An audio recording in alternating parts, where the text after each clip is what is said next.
Doctor ortho Ayurvedic oil and capsule. अब दर्द भी घुटने टेकेगा। गुवाहाटी हाईकोर्ट ने पवन खेड़ा की अग्रिम जमानत याचिका की रद्द। हाईकोर्ट ने कहा, कांग्रेस नेता पवन खेड़ा से हिरासत में पूछताछ जरूरी। आईपैक के खिलाफ ईडी की छापेमारी मामले में सुप्रीम कोर्ट ने कहा, जांच में दखल देकर लोकतंत्र को खतरे में नहीं डाल सकती मुख्यमंत्री। कोर्ट ने बड़ी बेंच को रेफर करने की मांग की खारिज। पश्चिम बंगाल एसआईआर मामले में सुप्रीम कोर्ट ने मतदाता सूची से बाहर हुए लोगों को अपीलीय न्यायाधिकरण जाने को कहा अत्यावश्यक मामलों में अपीलीय ट्रिब्यूनल तुरंत सुनवाई करे। 92% मतदान और हिंसा न होने की सराहना की। सुप्रीम कोर्ट ने गाजियाबाद में 4 साल की बच्ची के रेप और हत्या के मामले की जांच के लिए एसआईटी गठित करने का दिया निर्देश। एसआईटी 2 हफ्ते में पूरी करेगा जांच। निजी अस्पतालों की भूमिका और गवाह सुरक्षा की भी होगी पड़ताल।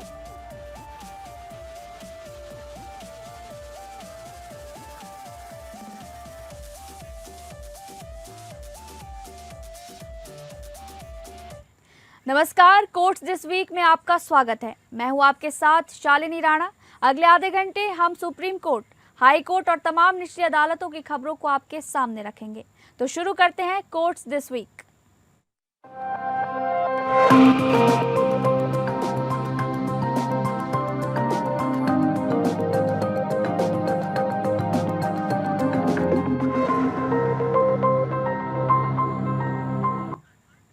गुवाहाटी हाईकोर्ट ने असम पुलिस की क्राइम ब्रांच द्वारा दर्ज एफआईआर में उनकी अग्रिम जमानत याचिका खारिज कर दी।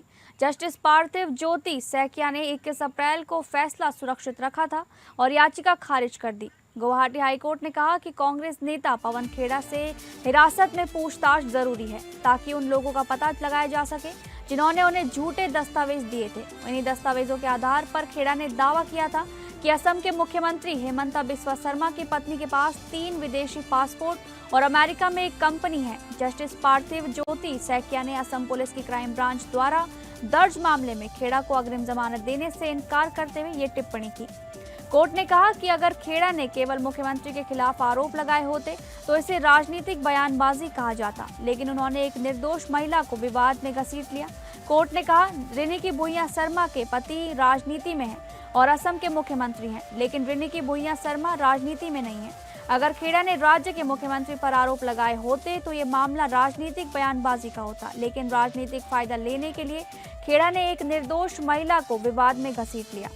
कोर्ट ने आगे कहा कि ये मानहानि और साधारण मामला नहीं है और खेड़ा अभी तक अपने दावों को साबित नहीं कर पाए हैं। उन्होंने अभी तक संदेह से परे ये साबित नहीं किया है कि रिनिकी भुइयां शर्मा के पास 3 अन्य देशों के पासपोर्ट हैं। उन्होंने ये भी संदेह से परे साबित नहीं किया कि उन्होंने अमेरिका में एक कंपनी खोली और भारी रकम का निवेश किया। ये मामला असम के मुख्यमंत्री हेमंता बिस्वा शर्मा की पत्नी रिनिकी भुइयां शर्मा के खिलाफ पवन खेड़ा के हालिया दावों से जुड़ा है। खेड़ा ने आरोप लगाया था कि रिनिकी भुइयां के पास कई विदेशी पासपोर्ट और विदेशों में अघोषित संपत्ति है। इसके बाद उनके खिलाफ मानहानि, जालसाजी और आपराधिक साजिश का केस दर्ज किया गया है।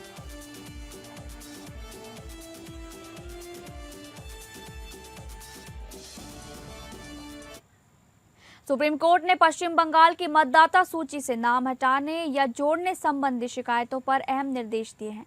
कोर्ट ने कहा कि पीड़ित व्यक्ति निवारण के लिए कलकत्ता हाईकोर्ट या राज्य में गठित अपीलीय ट्रिब्यूनल का दरवाजा खटखटा सकते हैं। CJI Suryakant, justice Joy Mallya Bagchi और जस्टिस विपुल एम पंचोली की बेंच ने स्पष्ट किया कि यदि मतदाता सूची से बाहर किए गए लोग अपील दायर कर अत्यावश्यकता साबित करते हैं तो अपीलीय ट्रिब्यूनल उन्हें प्राथमिकता के आधार पर सुनवाई देंगे। न्यायिक हस्तक्षेप जरूरी होने पर ऐसे लोग हाईकोर्ट में प्रशासनिक या न्यायिक पक्ष पर भी जा सकते हैं। कोर्ट ने आगे कहा, 13 अप्रैल के आदेश में ज्यादातर मुद्दे सुलझा दिए गए थे, लेकिन रोजाना नए मुद्दे उठ सकते हैं। लंबित मामलों के लिए प्रशासनिक पक्ष पर हाईकोर्ट के मुख्य न्यायाधीश से संपर्क की छूट दी जाती है। अत्यावश्यकता साबित करने वाले अपीलकर्ताओं को ट्रिब्यूनल तुरंत सुनवाई दे। वरिष्ठ अधिवक्ता कल्याण बंदोपाध्याय ने बताया कि पहले चरण की कट ऑफ तारीख तक 27 लाख अपीलों में से सिर्फ 139 का निपटारा हुआ। उन्होंने कहा, इन मामलों में बेहद तेजी से फैसला चाहिए। मुख्य न्यायाधीश ने पक्षों को कलकत्ता हाईकोर्ट के मुख्य न्यायाधीश के समक्ष मुद्दे उठाने की अनुमति दी। गौरतलब है कि पिछले हफ्ते कोर्ट ने आदेश दिया था कि 21 या 27 अप्रैल से पहले जिनकी अपील स्वीकार हो जाती है वे पहले या दूसरे चरण में वोट डाल सकेंगे। कोर्ट ने साफ किया कि केवल अपील लंबित होने से वोट का अधिकार नहीं मिलेगा। पश्चिम बंगाल में 23 अप्रैल को पहले चरण में 92% रिकॉर्ड मतदान हुआ। दूसरा चरण 29 अप्रैल को है। पश्चिम बंगाल एसआईआर मामले की सुनवाई के दौरान सुप्रीम कोर्ट ने राज्य के विधानसभा चुनाव में 92% मतदान और हिंसक घटनाओं की अनुपस्थिति की सराहना की। भारत के एक नागरिक के रूप में मतदान का प्रतिशत देखकर मैं बहुत खुश हुआ। इस देश में लोगों को चुनावों में भाग लेने की जरूरत है। अगर लोग लोकतंत्र में अपनी ताकत, वोट की ताकत को समझ लें और कानून का पालन करें, लोकतांत्रिक प्रक्रिया और मूल्यों को अपनाएं, जैसे 90% या उससे ज्यादा लोग मतदान के लिए गए तो वे हिंसा में शामिल नहीं होते, क्योंकि तब उन्हें पता होता है कि ताकत लोकतांत्रिक व्यवस्था में है। ऐसा सीजेआई ने कहा। एसआईटी की ये टिप्पणी तब आई जब वरिष्ठ अधिवक्ता कल्याण बनर्जी ने बताया कि पश्चिम बंगाल में विधानसभा चुनाव के पहले चरण में ऐतिहासिक 92% मतदान हुआ और देश भर से प्रवासी मजदूर भी वोट डालने के लिए राज्य लौटे।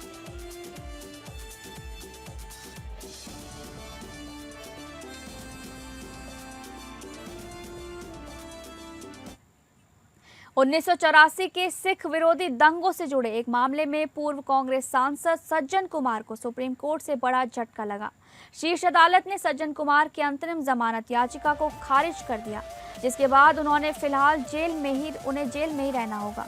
सज्जन कुमार इस समय 1984 दंगों से जुड़े कई मामलों में उम्र कैद की सजा काट रहे हैं। दिल्ली हाई कोर्ट ने 2018 में उन्हें पालम कॉलोनी में 5 सिखों की हत्या के मामले में दोषी ठहराते हुए आजीवन कारावास की सजा सुनाई थी।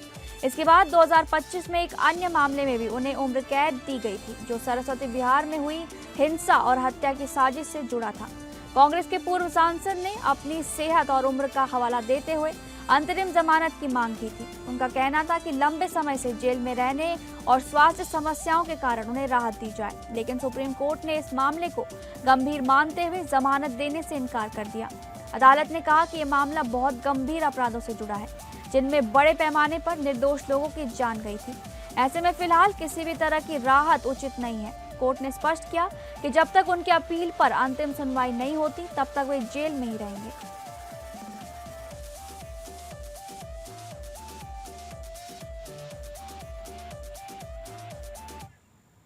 छत्तीसगढ़ के पूर्व मुख्यमंत्री अजीत जोगी के बेटे अमित जोगी को हत्याकांड के मामले में राहत मिली है। जस्टिस विक्रमनाथ की अध्यक्षता वाली 3 जजों की बेंच ने एनसीपी नेता राम अवतार जग्गी हत्याकांड मामले में छत्तीसगढ़ के पूर्व मुख्यमंत्री अजीत जोगी के बेटे अमित जोगी को दोषी ठहराए जाने के हाईकोर्ट के उस फैसले पर अंतरिम रोक लगा दी है, जिसमें हाईकोर्ट में निचली अदालत के उन्हें बरी किए जाने के फैसले को पलटते हुए 3 हफ्ते में सरेंडर करने का आदेश दिया था। सुप्रीम कोर्ट ने अपील स्वीकार की और अमित जोगी की दोष सिद्धि को रद्द कर दिया। कोर्ट ने माना कि अभियोजन पक्ष उचित संदेह से परे आरोपों को साबित करने में विफल रहा और रिकॉर्ड पर मौजूद साक्ष्य दोष सिद्ध को बनाए रखने के लिए अपर्याप्त है।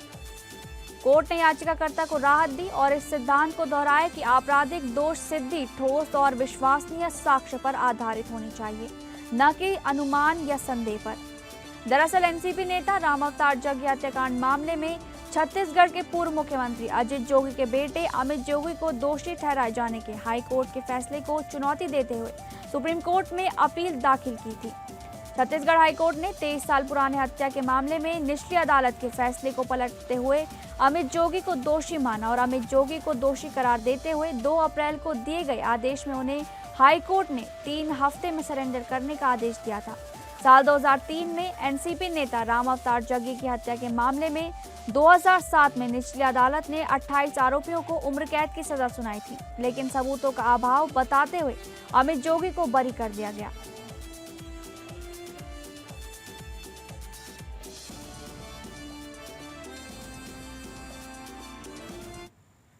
सुप्रीम कोर्ट ने स्पष्ट किया कि किसी महिला को केवल इस आधार पर अवांछित गर्भ जारी रखने के बाध्य नहीं किया जा सकता कि बच्चे को जन्म के बाद गोद दिया जा सकता है।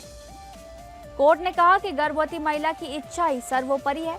जस्टिस वीवी नागरत्ना और जस्टिस उज्जवल भुइयां की बेंच ने 15 वर्षीय नाबालिग को 7 महीने से अधिक के गर्भ का मेडिकल गर्भपात कराने की अनुमति दी। कोर्ट ने कहा, यहाँ जन्म लेने वाले बच्चे की नहीं, गर्भवती महिला की पसंद महत्वपूर्ण है। ये कहना आसान है कि महिला बच्चे को नहीं पालना चाहती तो गोद दे दे, इसलिए उसे जन्म देना चाहिए, लेकिन अवांछित बच्चे के मामले में ये तर्क नहीं चल सकता। महिला को उसकी इच्छा के विरुद्ध गर्भ जारी रखने को कहना, उसकी भलाई को अजन्मे बच्चे के अधीन करना होगा।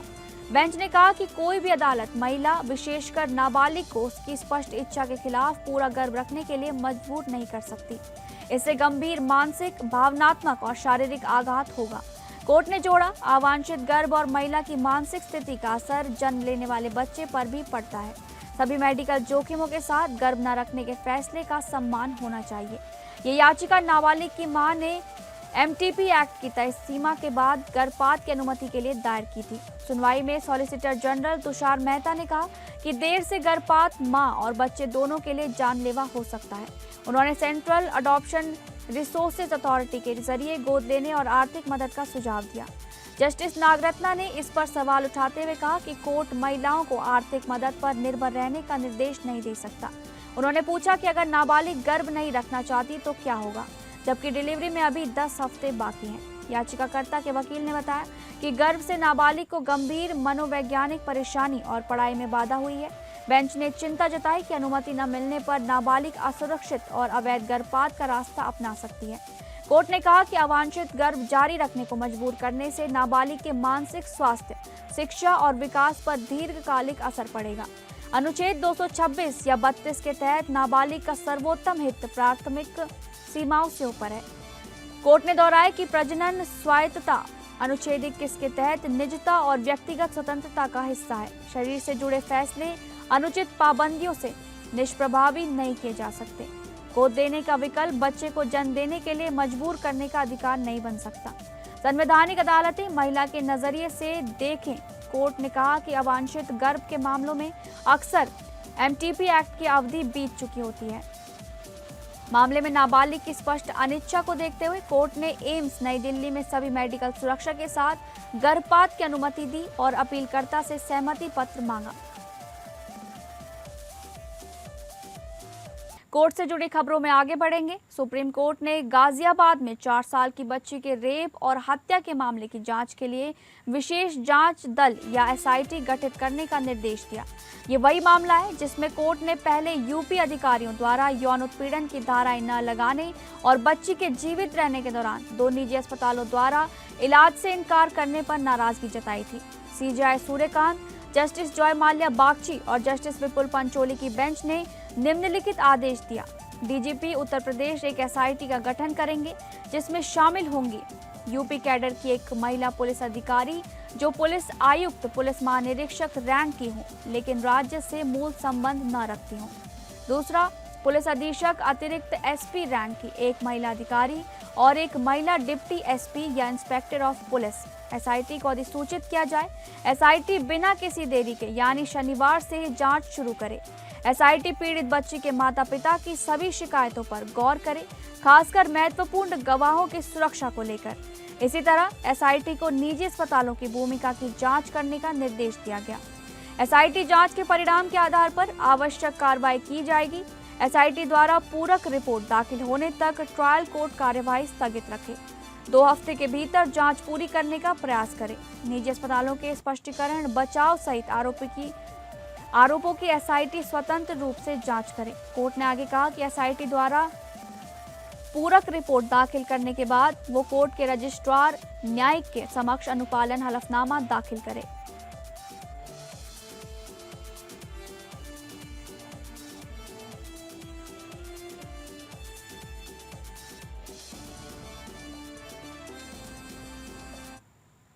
सुप्रीम कोर्ट ऑफ इंडिया में सबरीमाला संदर्भ मामले की सुनवाई के दौरान एक महत्वपूर्ण संवैधानिक सवाल उठा। क्या केवल जन्म के आधार पर किसी आस्तिक को देवता को स्पर्श करने से रोका जाए? तो क्या संविधान हस्तक्षेप कर सकता है? 9 न्यायाधीशों की पीठ के सदस्य न्यायमूर्ति असनुद्दीन अमनुल्लाह ने ये सवाल वरिष्ठ अधिवक्ता वी गिरी से पूछा। गिरी, जो सबरीमाला टेम्पल के मुख्य पुजारी थंथरी की ओर से पेश हो रहे थे, उन्होंने दलील दी कि आर्टिकल 25 कॉन्स्टिट्यूशन ऑफ इंडिया के तहत पूजा का अधिकार देवता के स्वरूप और परंपराओं के अनुरूप होना चाहिए। उन्होंने कहा कि जो व्यक्ति मंदिर के देवता में आस्था रखता है वो उसकी मूल विशेषताओं के खिलाफ नहीं जा सकता। गिरी का तर्क था कि सबरीमाला के देवता अयप्पा को नैष्ठिक ब्रह्मचारी माना जाता है, इसलिए वहां की परंपराएं उसी आधार पर विकसित हुई हैं। ऐसे में किसी भी आस्तिक को मंदिर में प्रवेश या पूजा का अधिकार उसी आस्था और परंपरा के अनुरूप होना चाहिए। इस दौरान न्यायमूर्ति बीवी नागरत्ना ने टिप्पणी की कि एक सच्चा आस्तिक परंपराओं की तर्क संगतता पर सवाल नहीं उठाता, जबकि गैर आस्तिक को उन पर सवाल उठाने का अधिकार नहीं होता।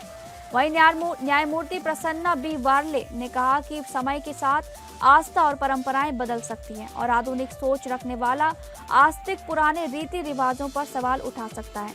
न्यायमूर्ति जॉय माल्या बागची ने यह भी पूछा कि यदि कोई आस्तिक स्वयं ही किसी धार्मिक प्रथा को चुनौती दे देता है तो ऐसे में अदालत की भूमिका क्या होनी चाहिए। इस पर गिरी ने कहा कि यदि कोई व्यक्ति मंदिर की परंपराओं से सहमत नहीं है तो वो वहां जाकर उन्हें चुनौती नहीं दे सकता।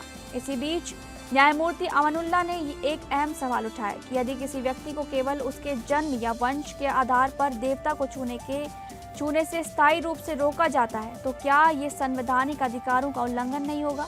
उन्होंने कहा कि यदि कोई व्यक्ति पूरी श्रद्धा के साथ अपने ईश्वर को मानता है तो उसे केवल जन्म के आधार पर वंचित करना उचित नहीं हो सकता।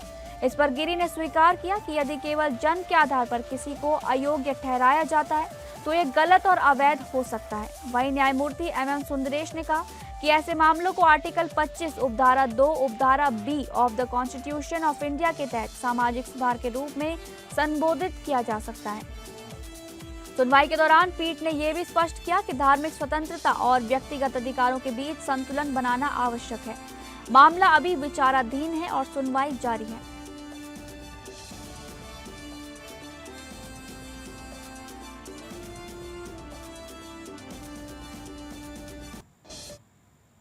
सुप्रीम कोर्ट ने पश्चिम बंगाल की मुख्यमंत्री ममता बनर्जी की कड़ी आलोचना की। कोर्ट ने कहा कि मुख्यमंत्री जांच के बीच आकर लोकतंत्र को खतरे में नहीं डाल सकती। मामला कोलकाता में राजनीतिक सलाहकार फर्म आईपैक के खिलाफ ईडी की छापेमारी में कथित दखल से जुड़ा है। ईडी ने 8 जनवरी को मनी लॉन्ड्रिंग जांच के तहत आईपैक के दफ्तर और उसके को-फाउंडर के घर पर सर्च ऑपरेशन चलाया था। ईडी का आरोप है कि मुख्यमंत्री बनर्जी छापे के दौरान आईपैक दफ्तर पहुंची और कई दस्तावेज और इलेक्ट्रॉनिक उपकरण वहां से हटा दिए गए। बनर्जी का दावा था कि सामग्री में उनकी पार्टी से जुड़ी जानकारी थी। आईपैक 2019 से तृणमूल कांग्रेस से जुड़ी है। ईडी ने कहा कि सर्च 2020 के मनी लॉन्ड्रिंग केस से जुड़ी थी, जो कारोबारी अनूप माझी के खिलाफ दर्ज है। माझी पर कोयला तस्करी का आरोप है। एजेंसी का कहना है कि दखल से जांच से जुड़ी अहम सामग्री हट गई। जस्टिस PK मिश्रा और जस्टिस NV अंजारिया की बेंच ने कहा, ये राज्य और केंद्र के बीच विवाद नहीं है। किसी भी राज्य के मुख्यमंत्री जांच के बीच में आकर लोकतंत्र को खतरे में नहीं डाल सकती। कोर्ट ने आगे कहा, शेरवई अंबेडकर जैसे संविधान निर्माताओं में सबसे नहीं सोचा होगा कि कोई मौजूदा मुख्यमंत्री दफ्तर में घुस जाएगी। 15 जनवरी को कोर्ट ने कहा था कि अगर वो ईडी के उठाए मुद्दों पर विचार नहीं करेगा तो देश में अराजकता होगी। कोर्ट ने सीएम ममता बनर्जी, तत्कालीन DGP राघव कुमार और अन्य को नोटिस जारी किया था। ईडी और अधिकारियों ने अनुच्छेद 32 के तहत सुप्रीम कोर्ट में याचिका दायर की और CBI जांच मांगी। राज्य सरकार ने कहा कि ईडी की छापेमारी में बाधा नहीं डाली गई और पंचनामा इसकी पुष्टि करता है। राज्य की दलील है कि अनुच्छेद 32 सिर्फ नागरिकों के लिए ही है, ईडी इसका इस्तेमाल नहीं कर सकती। 24 मार्च को कोर्ट ने पूछा कि क्या ईडी अधिकारी नागरिक नहीं है। बुधवार को अभिषेक मनु सिंघवी ने कहा कि ईडी अधिकारी को जांच का मौलिक अधिकार नहीं है। मेनका गुरुस्वामी ने कहा कि 75 साल में ऐसी याचिका नहीं देखी। विभागीय विवाद में 32 का इस्तेमाल नागरिकों के अधिकार कमजोर करेगा। कोर्ट ने बड़ी बेंच को रेफर करने की मांग खारिज की। जस्टिस मेहता ने कहा कि एयरपोर्ट पर रोकने से टिकट का पैसा डूबना अधिकारों का हनन है। कोर्ट ने ईडी में SOP मांगा वरना खुद बनाएगा, ऐसा कहा।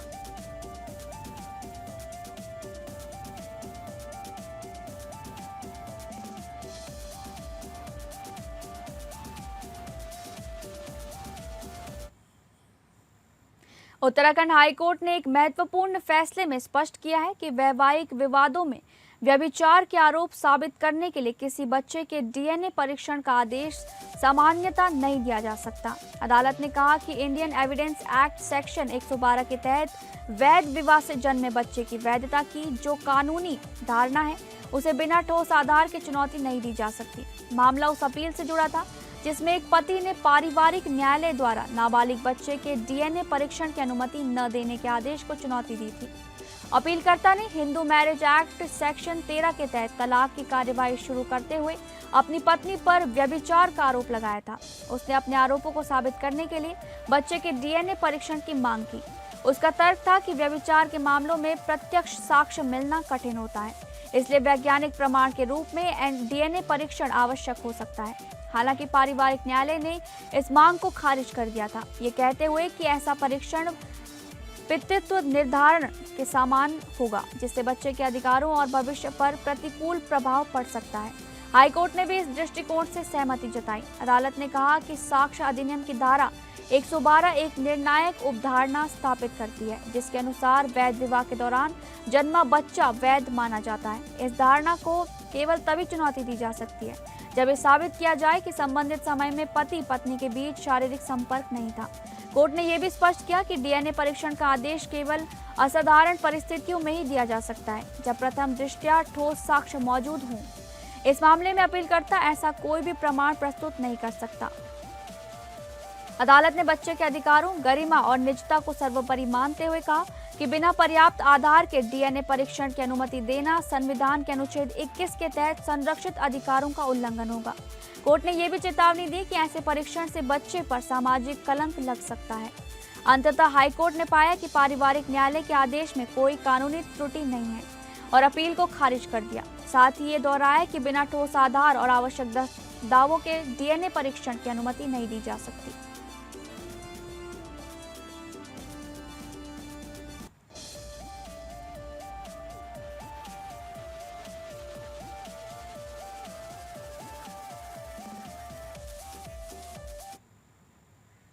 फिलहाल कोर्ट्स दिस वीक में बस इतना ही। नमस्कार।